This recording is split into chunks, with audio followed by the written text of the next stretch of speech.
بسم الله الرحمن الرحيم. السلام عليكم ورحمة الله وبركاته. الحمد لله رب العالمين والعاقبة للمتقين. أشهد أن لا إله إلا الله وحده لا شريك له وأشهد أن محمدا عبده ورسوله والصلاة والسلام على رسول الله وعلى آله وصحبه ومن استنى بسنته إلى يوم لقائه. أما بعد، رب اشرح لي صدري ويسر لي أمري واحلل عقدة من لساني يفقه قولي. Baik, insya-Allah pada kesempatan kali ini atau kesempatan tazkirah kali ini, tajuknya adalah berilmu tapi tidak bertakwa. Di mana silap kita? Baik, dari tajuk kita ini mungkin kita boleh fokuskan dua perkara atau dua kata dalam tajuk kita. Yang pertama adalah berilmu atau ilmu itu sendiri. Mungkin kita boleh khususkan ilmu tersebut kepada ilmu agama Islam pastinya. Yang mungkin antaranya adalah ilmu akidah kita, atau ilmu hukum hakam tentang ibadah, atau muamalah atau interaksi di antara manusia. Kemudian tentang akhlak, ilmu tentang perbuatan atau perkataan Rasul sallallahu alaihi wasallam, atau bahkan yang pasti paling utama adalah Al-Quran Al-Karim itu sendiri. Baik, itu adalah ilmu. Kemudian kata yang kedua atau yang mungkin kita boleh fokuskan adalah taqwa. Apa itu taqwa? Pastinya taqwa adalah satu perkara yang penting dalam agama Islam. Minimumnya kita akan mendengarkan kata-kata ini atau kata taqwa itu sendiri pada khutbah Jumaat, ketika khatib sendiri menyampaikan khutbah beliau ketika khutbah.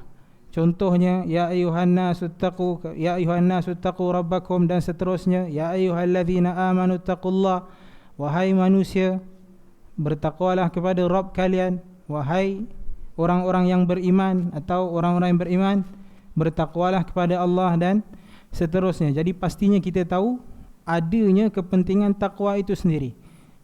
Dari sini mungkin kita boleh buat revision lah untuk kita sendiri, untuk mengulang kaji apa itu takwa. Jadi Allah Subhanahu wa taala di dalam Al-Quran menyebutkan takwa itu sendiri mungkin dalam kata perintah bertakwalah, atau bahkan dalam kata mungkin pelaku orang-orang yang bertakwa itu sendiri. Jadi kadang digunakan untuk takwa ini mempunyai makna melakukan ketaatan kepada Allah, atau mungkin di kes yang lain atau di ayat yang lain perkataan takwa mempunyai makna menjauhi larangan Allah.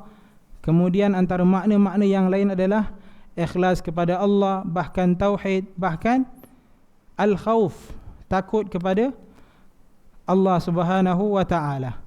Jadi banyak makna takwa itu sendiri. Bahkan para sahabat atau para ulama mempunyai definisi takwa.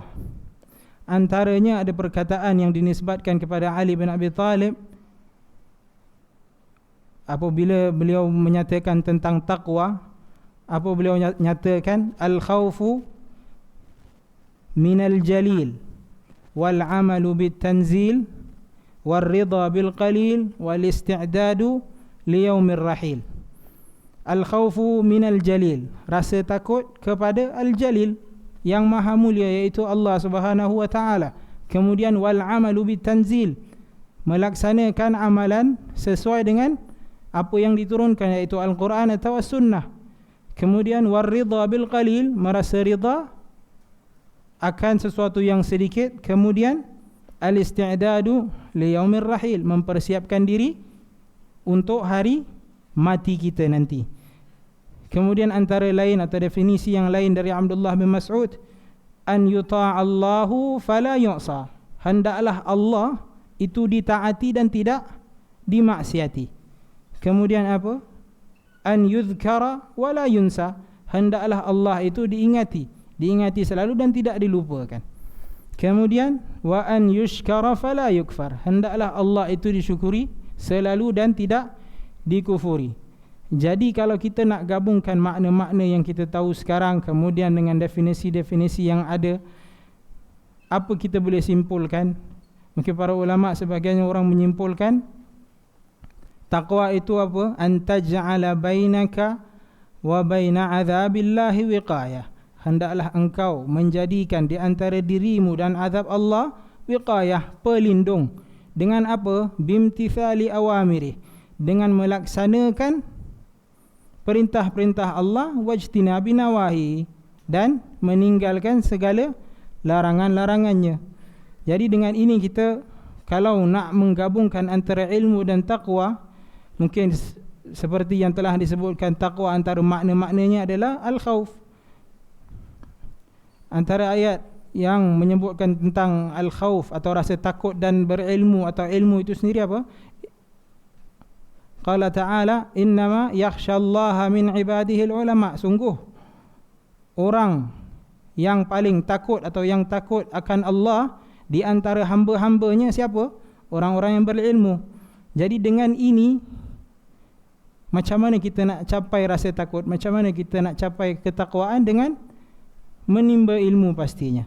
Jadi dengan ini mungkin kita boleh meminta Allah Subhanahu wa taala untuk menggolongkan kita di antara orang-orang yang bertakwa, dan untuk menumbuhkan di dalam hati-hati kita untuk terus menimba ilmu, dan tumbuhkan juga di dalam hati kita keikhlasan dan rasa takut kita kepada Allah Subhanahu wa taala. Mungkin itu sahaja yang dapat saya sampaikan.